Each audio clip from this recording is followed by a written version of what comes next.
Record. All right, arrive on scene. Patient is unconscious, not breathing. So we're going to want to take full COVID precautions, full PPE. Going to assess level of consciousness. Patient is unconscious and not breathing.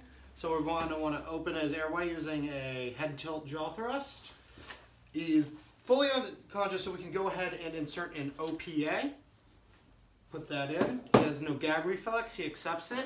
And we want to start bagging with a BVM, going at a rate of about one ventilation every 5 to 6 seconds. Continue with this. We'll check his O2 sat. It is low at 85, so we're going to go ahead and connect the BVM to oxygen flow at a rate of 10 to 12 liters per minute. Continue to bag at a rate of one ventilation every 5 to 6 seconds. After some time passes, medical control advises insertion of a supraglottic airway. So we're going to hand over bagging to our partner and prepare the supraglottic airway. We have eye gels, so we're going to want to match the size we're using to the weight of the patient, inspect the eye gel itself, make sure it's as it should be, and we can go ahead and prepare by lubricating the tip of the eye gel.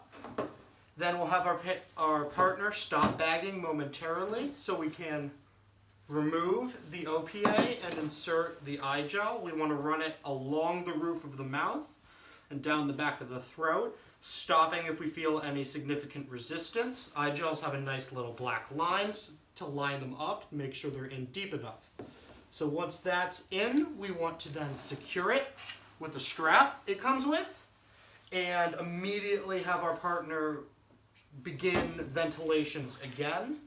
We then want to check and make sure the eye gel is seated correctly by auscultating both lungs, listening for equal and bilateral breath sounds. If not, it's not seated. If we don't get those, it's not seated correctly, and we have to redo it.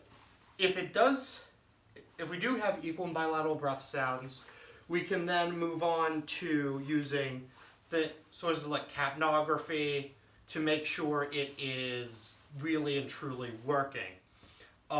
We'd want to then, of course, we'd know we were getting proper ventilations by equal and bilateral chest rise and fall, as well as sounds.